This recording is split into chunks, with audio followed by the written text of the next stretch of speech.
All right, welcome everyone. So we are kicking off our month focused on the environment, and actually today we are also kicking off the beginning of this 50-state tour. The goal that we are trying to reach is to understand national readiness from multiple different angles. And of course the environment, as I like to say, without Earth, nothing else matters. But it's not confined just to the Earth. Right? It is conceptually much broader than that to include our animals and our people that are living here. It is an ecosystem. And so we can't look at just one piece. We have to be able to look at the intricacies of this system to better understand how things work. But there's another piece to this, and that's the political and government piece. And in that piece, we think about things like how does funding move? And how do groups work together? Today we are at the Jacksonville Zoo, and we are joined by the director of the zoo, Tony Vecchio, who's graciously shown us around the zoo and talked to us about a variety of different things that I didn't know, and I think everyone will be interested to hear. One of the biggest lessons that I learned is that the zoos all work together. They're sharing ideas, they're sharing animals, they're even now connecting them via iPads. I kid you not, we have social bonobos that are technologically social. So we're going to kick off and start talking about the wellness group that they have here and how they connect to the other zoos, and also how it is that they sponsor, so to speak, groups that focus on each species. So without further ado, let me go ahead and turn the camera. And sir, welcome. We're so glad to have you here today. Well, welcome to you. Thank you for coming to our zoo here. Start your Florida visit. That's wonderful. Yes. Well, Florida is one I know well for the most part, and thank goodness, because the heat today is a bit overpowering, to say the least, right? We are, we're in what, probably 95 degree weather? 96 last I saw, and it feels like 110. Yeah. So that's Florida. Yeah. Classic Florida day here, yes. Yesterday we were celebrating in Orlando because it said 96. I said, well, it must be not much humidity because it doesn't feel as hot. And sure enough, it said it was only feeling like 98. So we thought we were getting a good deal out of it.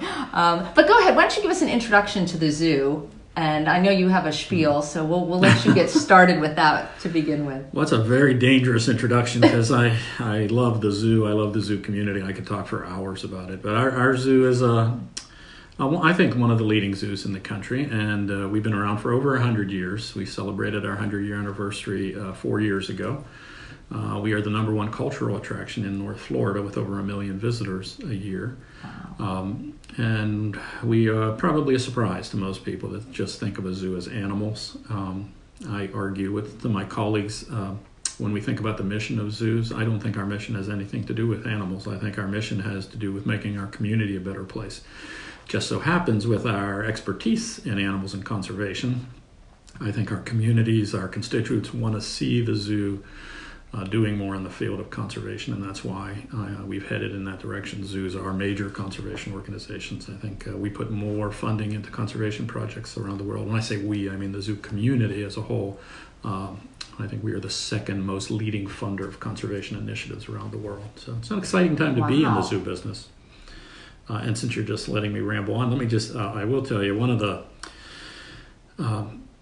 challenges zoos have had. There are some people that don't like zoos and question zoos. Why do you have zoos? And it's not good for the animals. And I think a mistake we've made in the zoo community for the last 20 years is we've said, well, we do all this great conservation work, which is absolutely true, but it's almost like saying yes, but. And there's no yes, but there. We do take great care of our animals. We love animals. We care about the welfare of individual animals, and we do conservation. It's not an either or thing. So as you saw today, our zoo is, we're on the front end of the wave, but it's a pretty big wave. A lot of zoos now are creating animal wellness departments. It's not just enough to say, yeah, every one of us that works here cares about animals. We need to demonstrate that. So we have a PhD animal psychologist leads our wellness department. We have a staff of 2 full-time staff and 2 graduate students. And their whole function is not only to look at ways to make life better for the animals, but to study how well the animals are doing in zoos, and then to share that information. We publish, we present at conferences. So it's not about making life better for the animals here at this zoo. It's about making life better for all animals everywhere, in the wild through our conservation efforts and in other zoos through our animal welfare efforts. Now, do you work worldwide as well, or just locally?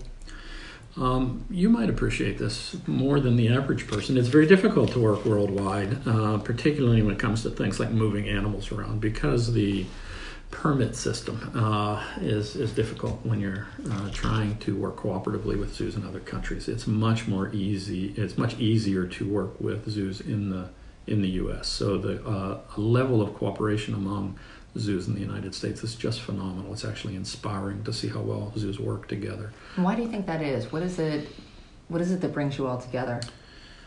I think it's the passion for the animals. You see it, I'm a sports fan, so I will tell you, you notice in the old days, baseball players all stayed with the one team their whole career, and now they move from city to city. And the reality is their loyalty isn't to the city, it's to the sport of baseball. They love baseball, and they'll move from city to city. And in the zoo world, quite honestly, our passion is for the animals, for conservation. We care about community, but I've lived in 6 different communities, and I can translate my passion for helping the community to whichever community I'm living in. So the fact that we look at ourselves as a national community, we don't compete with each other. We all have different constituent bases, so we're not competition. We're here to help the animals. And it just makes it so much easier to do good for the animals when you're able to work cooperatively with other zoos. Yeah, and in military we call it a joint mission goal, right? There you go. Everybody's trying to work toward the same space, so you figure it out, and then you get to a point of sharing versus competition. Competition can be good when it elevates and allows you to question things, but competition can also get you into a space where you actually lose sight of the general goal, and that becomes problematic. And so if we were to broaden some of the points that you're making, how does the conservation of animals affect the environment, or vice versa? How does the environment then affect how you're able to help the animals? Wow. Well, I love what you said earlier, in that it is very complicated. There is no... I mean, I can remember at one time in the zoo business just a few decades ago, we really focused on species and managing, we want to save lions, and we focus on lions, and it's all about lions. And you know what? It's not that simple. You can't save lions in a vacuum. Everything's connected and interconnected and related, and you have to look at things in a much bigger picture. So you want to help lions, you have to help people. Right. It's a web of connectivity, or a house of cards, if you will, right? Yes. One falls and you end up with a cascade effect. But it's very difficult. It's overwhelming for people to think about how you solve that. And so as humans, we tend to then say, how do I pick one thing to fix? Because then I can focus on that. And in government, we absolutely do that, because then it's, how do I put this into a line item on the budget, right? So how do you want to help lions, so let's go ahead and change the way we treat penguins, or change the way we have businesses put in stuff into the air. It doesn't translate very easily. So how do you help educate? Because I know you have a huge education system here. We do. Do you get into some level of even just planting the seed of this complexity? Yes and no. And I think you've hit on the answer there. I don't know that there's anything we can teach, any specific behavior or action or even raising awareness that is going to make as much difference as we could make just by inspiring people and reaching people at an emotional level. So one of the directions I think zoos are going in, certainly it's one of my passions, is not so much let's think of a program and work out all those complexities you just described so we can help lions or we can help penguins, but it's let's just make sure that everybody out there cares the way we care, and how do we reach people at that emotional level. And actually, I think it's helped, that approach has helped. And one thing the zoo has always been good at is people have fun when they come here. We can present nature and animals to people in a way that motivates them and inspires them. And now we just have to find ways to translate that emotional connection to animals and that inspiration to look at the entire world differently. if everybody cared about nature and the environment, we wouldn't have to worry about solving specific problems. We would be working on that whole complex palette of problems all at one time. So. Yeah, so it's almost like those who are not directly involved, if they are appreciative, not meaning thankful, but appreciative as in they appreciate animals and are appropriate in all that they need to do. And then those who are inspired to work at the higher level of making those complex decisions are then freed up to be able to do that, versus necessarily here's one problem, how do we solve it? Here's another problem, how do we solve that? Here's another problem, how do we solve that? I like to say it's solving one problem and creating another, versus working smarter, not harder. Mm-hmm. So if you can create that complement, then I think it tends to work better. I would love to hear or share with folks about the wellness program that you have here. Mm-hmm. Certainly as a psychologist, I found it fascinating, but I think it feeds right off of what you just described, is more looking at the total animal instead of simply ensuring that you're meeting their medical or physical needs, but actually looking at them as individuals and groups that can work together and thrive. It makes so much sense now that I often wonder, how did it take us this long to figure this out? But if you just think about Maslow's hierarchy of needs, right. Of course, we've met years ago we met the basic food, shelter stuff, and I've watched as the veterinary profession in zoos has grown, that we can meet the animals' medical needs. Animals are living longer than ever before. We know what social systems they have in the wild, and we can replicate that in zoos. We've kind of made this steady progress. But now it's time to think about what are the psychological and emotional needs of the animals and how do we meet those. And that's a whole new field. And I'm very proud of our staff here. We have a PhD psychologist named Dr. Terry Maple, who is a retired zoo director and university professor. He's written about 16 books, psychology books. And he leads our effort. And we have 2 outstanding staff members, and we have 2 graduate students from the University of North Florida who every day they're asking those questions and working along with our dedicated animal care staff to figure out what is it that really will make an animal happy. I can remember not too long ago when it was forbidden to say things like animals can be happy, as if animals don't have emotion. Anyone who has ever had a dog knows that animals have emotions. Oh, yes. And they have emotional needs. And how do we meet those needs? And what do you see specifically happen to animals when they are in their when they're happier on average than when they're not, when they're more stressed? Having been in the zoo business as long as I have been, I've noticed not so much as anything new, but a decrease of the bad things. Animals used to engage in what we call stereotype behavior, where they will pace or they'll walk in circles. And that's a sign of stress. And you can meet an animal's physical needs, put it on a great diet, give it great medical care, but if it's not emotionally and psychologically fulfilled, it's going to develop these behaviors. We see so much less of that. In fact, I walk through the zoo, almost never see any of that type of stressful behavior anymore. And we have found things that they're just so common sense now, just like people. Animals need choices in their life. They need to be challenged mentally, and I think some people might... if they didn't know better, people would look at some of the things we do and think, oh, that's mean.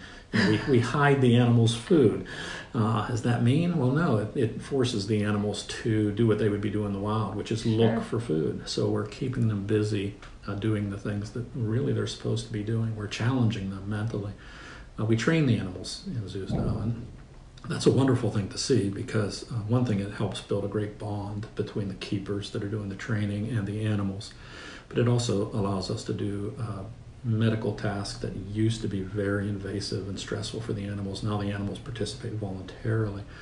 But it also, the unintended consequence that turned out to be a benefit was it challenged the animal. And the animals like to be challenged. We're forcing them to use their brains and to think about what they need to do to get the food reward. And I think it's just been it's been great for me, someone who's been in the zoo business for years, to see the evolution of the way we manage the animals for the good of the animals. So it sounds like we've come a long way in your career time frame.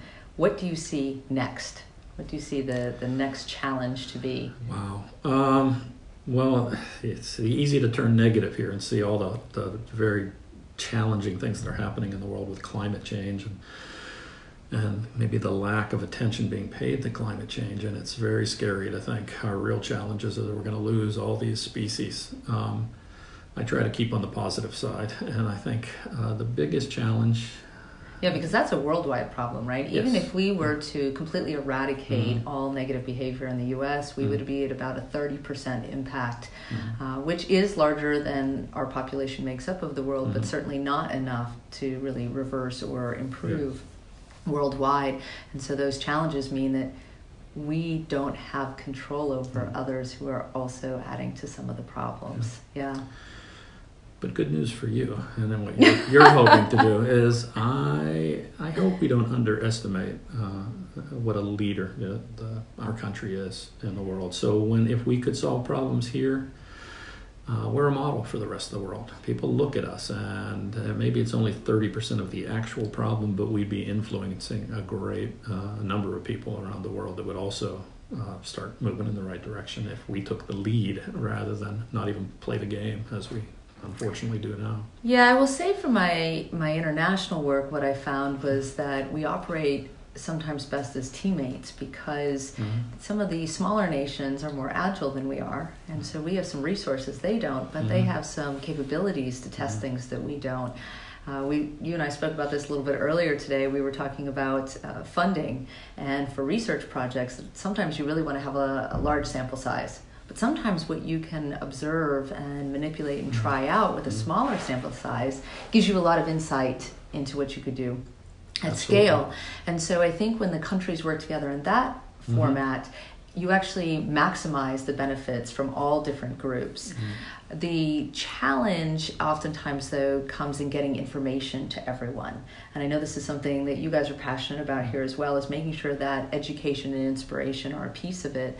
Something that we did in defense was recognize that if we could distribute learning, if we could actually create that web, that continuous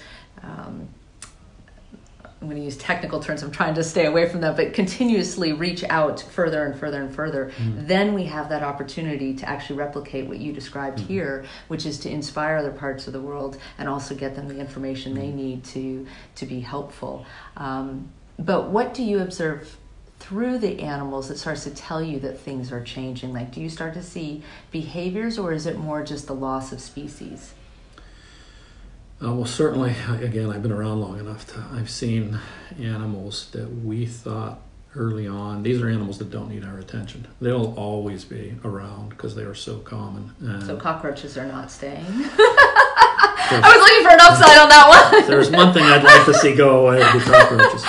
Animals like giraffes and lions, at one time in the zoo business, we didn't focus on those because they're common and they'll always be around. We'll focus on tigers because they're endangered. And now lions have lost 90% of the population in the last 20 years. So lions are something we have to worry about. So and that's not poaching. That's not human. Poaching is a problem with lions. I don't think that's the biggest problem. I think it's loss of space. They're losing habitat. Animals in the water are losing habitat. So yeah, your comment earlier, you're right. It's a worldwide problem. It's not just a local problem. You can't just solve the problem locally. But yes, I've seen... Again, I try not to focus on species because I think it's bigger than that. It's big picture stuff. It's the trend stuff, yeah. And it's not just climate change. Climate gets a lot of the attention, but pollution is still an issue. We don't talk about it as much as we did back in the 70s, the 80s, but pollution is a big problem. There are a lot of people out there. Nobody wants to talk about overpopulation anymore, but there are a lot of people. And how do we meet the needs of every individual person in the world and still have room for nature and animals? It's a big, complex problem that needs attention. So the problems that I think we've maybe gone in the wrong direction, focusing on individual species and trying to help that species when we just have to think bigger. If you make the environment for people and animals better, then everybody benefits. I'm a huge systems believer, so that is exactly the way I tend to think, but it is challenging to paint those pictures for people. So if you were to imagine 20 years from now, so not thinking, the ultimate, but in 20 years, if we were to make the system a bit better, what would at least it look like rather than what are the levers we would pull to be able to get there? There's some other zoos that are way ahead of our zoo on this, but I will steal some of their ideas. I think one of the problems is that we think we have the answers. And there's a model out there where the American scientist or researcher or PhD will go to another country and learn about the animals and then tell the local people how they should be managing their animals. So when you say what should it look like in 20 years, I think what it should look like is our job is to facilitate and help those people that live there with the animals solve the problems. They know the community better than we will ever know. They know those animals because they've grown up with them. So creating a world where everybody cares about nature and the environment is a different kind of model. It may seem kind of nuanced, but it's a different model than somebody's having the answer.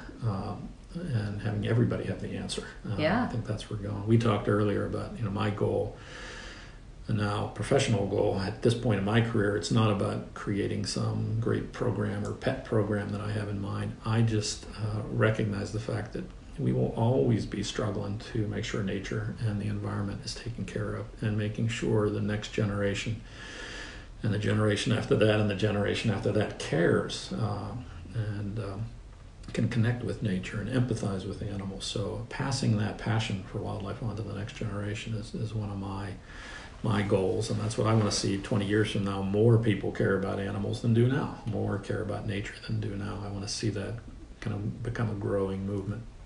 A symbiotic relationship between humans and animals, but also with other countries who may or may not have all the information that we do. An interesting irony to what you just said is how connected that is to the wellness program you guys have here, right?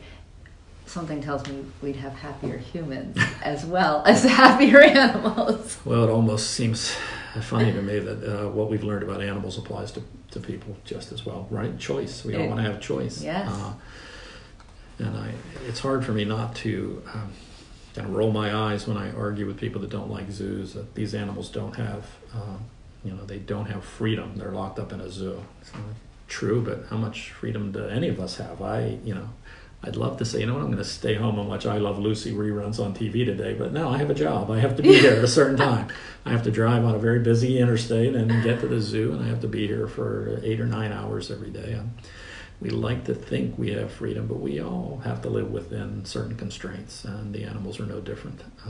The fact that the animals here now are doing things that are helping animals all over the world, I think, if they knew that would be wonderful for them. I don't think that they do, but they probably don't understand that. However, that's a lot to ask. That would be a lot to ask. Yes, I'm curious though. When you do have that debate with someone, what is oftentimes I find that if someone has an answer like that, that the solution, they don't have the full solution thought out. No. So do you find that same trend, basically? So frustrating. It's just let them loose. Okay, well, where would they go? Yeah. And what would that look like? And then who would make sure, right, okay. So this whole concept that animals should be wild and free. Okay, what does that mean? And I just have this picture in my mind. These folks think that wild and free means they're out frolicking in a field somewhere, and life is hard in the wild. And I've been to Africa 6 times, and in the 20 years I've been going to Africa, I've seen habitats are shrinking, and the wild is turning into a big zoo. The national parks in Africa use a lot of the same management techniques we use for captive animals in North American zoos. There just isn't the same that this idea animals can do anything they want because they're in the wild is just not accurate. Animals they have constraints. They live in certain territories, and the territories are shrinking, and they have the same kind of challenges people do. There is no wild and free. So if somebody has this idealistic vision of animals frolicking in the fields, they just really haven't given it enough thought, or they really just don't know. It's more of a mirage utopia than it is than the reality of it. Yeah. Because you're in the federal government. I'll share this story with you. It was you were talking earlier about how we can work with other zoos or other countries, and smaller countries maybe having opportunities we don't have. It's one of those aha moments in my career. About 30 years ago, I was at a conference, and I was sitting at a table with the director of research at probably one of the biggest zoos in the country. And I gave a talk on some conservation project our little zoo was involved in. I was in a very small zoo in Rhode Island at the time. And I came back and he patted me on the back and said, wow, you guys are doing great work. I'm so impressed. I wish we could do the kind of work you're doing.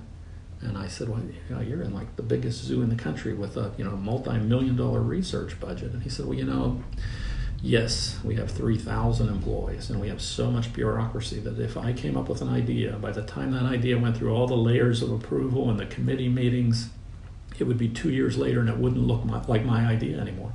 And he said, what you do is you have a good idea and you go out and do it. Yes. And I just thought, wow, they can do things I could never do at a big zoo. And we can do things that they could never do at a small zoo. And yeah, your example before about how we work with other countries, it's the same. It's not that we're better and we need to lead the way so much as we need to be a great teammate and serve as a role model for other countries, but recognize they bring things to the table as well as we do. Yeah, it's something I really changed in my speaking when we were just so used to hearing American leadership. We need to go be leaders. And as I worked more and more with international groups, I found that they were always kind to me because I don't know that I'm very easily offensive, but I always got this kind of, this response, and I thought, this is not, something about this isn't working. And that's when I started doing some writing, and I said, does anyone ever use the word teammate? Does anyone ever think about us being global teammates, working towards the same mission goal? Maybe we have different parts of it. It's difficult because the financial resources in our country oftentimes do outweigh others, but I think your example to the other zoo, having that, but then also having those bureaucracies makes a huge difference. We had a situation where we were working with Switzerland, and the changes that were going to be made in international policy was going to affect their privacy laws. So they just brought the lawmakers to the meeting and changed the laws. Yeah. And we said, wow, and we don't do that in the U.S. We have to debate and re-vote and think again and then change it again. And so it is very interesting sometimes and kind of shocking. But I think it also is one of the reasons that individuals struggle to understand government and large systems. Because if you in your own home or you in your own space at work can think of an idea and make a change, then the assumption is that a larger program can do the same times 10. But in fact, they can't. It actually eradicates some of that space to think outside the box, to have ingenuity, to try new things. And so that's where you have to have that push and pull. But I think it's also where some of the confusion stems, for sure. I will say I've worked in zoos that are government run and zoos that are privately run. Oh. There are pros and cons to both. But in a government run zoo, when you make a decision, sometimes the bureaucracy can be maddeningly frustrating. But the reality is you have to go through these levels of approval and review, because when you make a mistake, people are going to come back and say, you wasted taxpayer dollars on this dumb idea. Right. Whereas if you're in a privately run zoo and you make a mistake, well, yeah, we're going to make mistakes. If we're going to make progress, we're going to make mistakes. The board of directors accepts that's the price of being innovative, that not every idea is going to work, and it's just accepted, where mistakes aren't as well accepted in a bureaucracy as they are in a private industry. So pros and cons to both systems. I wish we could merge the pros and eliminate the cons of both. I truly believe we can, actually. That was one of the major projects that I worked on the inside, was recognizing best push and pull. And when we create more public-private partnerships, then we get our private folks to do those trying things, and we get our public funds to be able to merge when something hits a level where we're sure that it's likely to move forward. So it's a different level of risk. But there is a lot, I will say, extensive discussion on the inside about innovation and the necessity to have government innovation, and that because we are fear-driven instead of goal-driven, we end up avoiding problems to manage to stay pace versus trying new things in order to innovate. And that was okay as a steady state for a period of time, but now that things are changing so rapidly and we have other nations that are now investing in innovation at a pace more than we are, we're starting to see the scale is tipping, but it is a hard concept. How do you sell innovation? How is that a thing? How do you wrap that into something to sell to Congress? And that's where the challenge comes in. But I think what you're able to do is really tell a story so that we can wrap it around. Why do you need to think at a system level And why do you need to think outside the box and look at the same problem from maybe a different perspective? It's not just about giving the animals food, shelter, water. It's about looking at them as whole animals, and then as a system of species, and then connected to the earth, and then connected in this space between humans and animals and earth. I think when we get to that, then we're on the right path. Have you heard of the concept of permaculture? Mm-hmm. Yes. Yeah, so that was one that what are your thoughts on it? I'd rather hear your... not my area. So. Well, I cannot say that I'm an expert in it at all, but it really is an approach more than anything else. Mm-hmm. And so the idea is really reaching a point of abundance and recognizing regeneration as being the goal versus, like you said, not focusing on one species, but rather looking at the entire system. And so I like it because it is that approach that can help us package a system concept. Oh, that's a great And description, then, great explanation. That's way easier to understand than what I had heard. So. Well, it's one of those things where we have to make sure that it's digestible and at all levels. Not everyone is a climate or a scientist or a zoologist, but nonetheless, we all need to know what is it that we can do daily to be helpful. And it sounds like respect, understanding, listening, learning. Good goals, yeah. They're nebulous. Yeah, no, but that's the world isn't as cut and dry as we'd like to think. Nebulous may not be a bad thing. I agree. I love the fact you used the word story. For a long part of my career, I don't want to say I wasted time, but I had the wrong idea. I think that I love animals and nature and the environment, and I know a lot about them. And if I could just teach people what I know about them, then they would love them as much as I do. And I spent a lot of my time, a lot of my career trying to educate people by teaching them facts. And for the last 15 years, I've been doing storytelling workshops because I've now learned that you can't get people to change the way they feel by giving them a bunch of facts. You have to reach people at an emotional level. The reason I teach storytelling to people is because storytelling impacts people at an emotional level. It impacts the way they feel. Yes. And if we want to make progress with nature and animals and conservation, people are going to have to change the way they feel. And it's not a matter of how much they know about animals. It's how they feel about animals. Storytelling can change the way they feel about it. A bunch of facts about where they live, what they eat, how endangered they are, how many are left in the wild isn't going to change how much people care. I love that, and I think that's a great way to end. So storytelling is a way to package information, to also help it make sense, and to invoke those emotions to be able to understand how we approach at a systems level. So thank you so much for joining us today, and special thank you to Tony Vecchio here at the Jacksonville Zoo.